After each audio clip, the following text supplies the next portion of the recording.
ठीक है, आज हम डिस्कस करते हैं हार्मोनल रिप्लेसमेंट थेरेपी। इसका one and only indication hot flushes है, लेकिन कुछ और केसेस में भी दिए जाते हैं, जैसे प्री मैच्योर मेनोपॉज, सर्जिकल ऊपरेक्टोमी जिसमें दोनों ओवरीज को निकाल दिया गया है, या फिर टर्नर सिंड्रोम जिसमें गोनेडल डिजेनेसिस होता है, इन केसेस में भी दिया जाता है। इसके बाद जो है ये शॉर्ट टर्म ट्रीटमेंट होता है, तो 3 से 5 साल के लिए दिया जाता है, इससे ज्यादा दिनों के लिए नहीं दिया जा सकता है।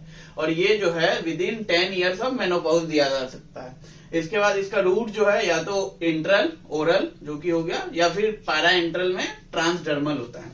इसके बाद ड्रग ऑफ चॉइस जो होती है वो एस्ट्रोजन होता है, तो इसमें एस्ट्रोजन देते हैं, साथ में प्रोजेस्टेरोन दिया जाता है जब जो है पेशेंट का यूट्रस जो है प्रेजेंट हो। मतलब अगर जो है पेशेंट का पहले हिस्टेरेक्टोमी हो गया है तो सिर्फ एस्ट्रोजन देंगे, लेकिन अगर पेशेंट का यूट्रस प्रेजेंट है तो इसमें एस्ट्रोजन प्लस प्रोजेस्टेरोन देंगे। सिर्फ एस्ट्रोजन देने से क्या होगा, प्रोलिफरेशन ऑफ एंडोमेट्रियम होते रहेगा और वो कैंसरस एंडोमेट्रियम की तरफ चला जाएगा, इसीलिए इसमें एस्ट्रोजन प्लस प्रोजेस्टेरोन दोनों देंगे। तो ये पेशेंट विथ यूट्रस में एस्ट्रोजन प्लस प्रोजेस्टेरोन। इसके बाद सुपरा सर्विकल हिस्टेरेक्टोमी हुआ है, सर्विक्स के ऊपर का ही बस हिस्टेरेक्टोमी हुआ है, तो उसमें भी एस्ट्रोजन प्लस प्रोजेस्टेरोन दोनों देंगे। इसके बाद जो है और भी कुछ केसेस हैं जिसमें हिस्टेरेक्टोमी वो भी है, लेकिन वो हिस्टेरेक्टोमी जैसे एंडोमेट्रियल कैंसर में हुआ है, या एंडोमेट्रियोसिस में हुआ है, या फिर ओवेरियन कैंसर है जो कि एंडोमेट्रॉइड वेराइटी का है, तो इन सब केसेस में भी एस्ट्रोजन प्लस प्रोजेस्टेरोन दोनों देंगे। इसके बाद जो है इनके जो है side effects, oestrogen plus progesterone जब एक साथ देते हैं तो इनके साइड इफेक्ट जो है increase chances of breast cancer, increase chances of coronary artery diseases and increase chances of thrombus venous embolism है।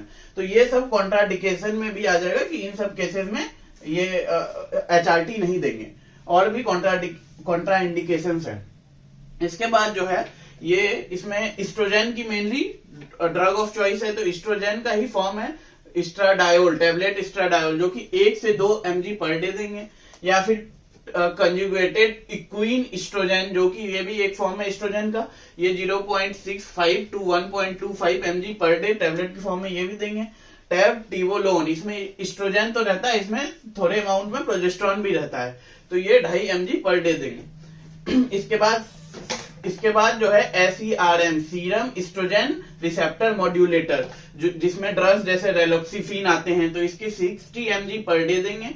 तो ये जो है एस्ट्रोजेनिक है बोन्स पे, लेकिन ब्रेन पे नॉन एस्ट्रोजेनिक है, तो इसलिए रेलोक्सिफिन में क्लोरीन होता है जो कि हॉट फ्लशेज में ब्रेन पे काम करता है, हाइपोथैलेमस पे।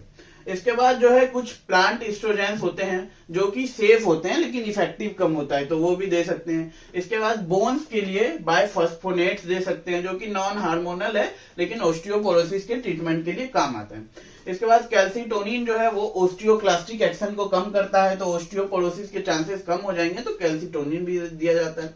इसके बाद पाराथर्मोन का एक्सट्रैक्ट जो है, पाराथर्मोन हार्मोन के एक्सट्रैक्ट जो है वो भी दिए जाते हैं, वो कैल्शियम का मेटाबॉलिज्म में हेल्प करता है, तो न्यू बोन फॉर्मेशन को प्रमोट करता है। इसके बाद कॉन्ट्रा इंडिकेशन जो है वो जैसे यहाँ पे हमने डिस्कस किया था, ब्रेस्ट कैंसर। इसके बाद जो है हाइपरटेंशन जो कि अनकंट्रोल्ड है।